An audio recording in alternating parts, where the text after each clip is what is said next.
wondered why diets don't work? Trust me, they don't work for a lot of people, including myself.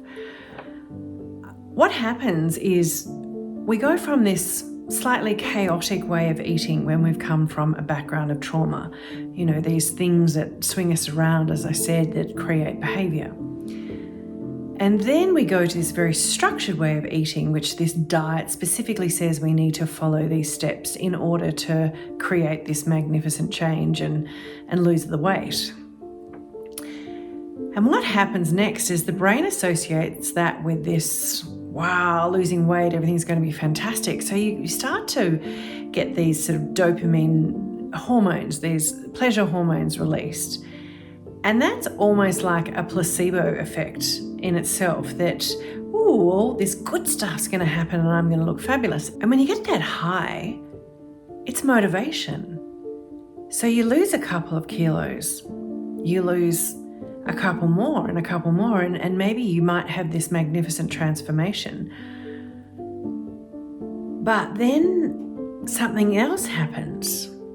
This strict, structured way isn't sustainable because you get triggered, because you get knocked around by an emotional storm, because all these things start to push you around again and you're like, and denial creates desire. That voice, the trauma voice, the person inside that's like, I want,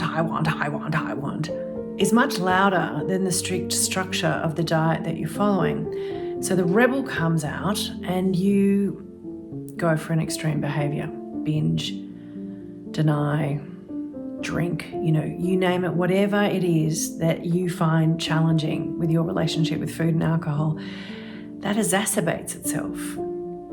And then the emotional turmoil continues, the self-loathing, the cycle, the emotional stigma of, God, I'm a failure, and so I'm just going to munch, or drink, or withstain even more, torture, punish ourselves because we messed up and we fell over. It's horrible.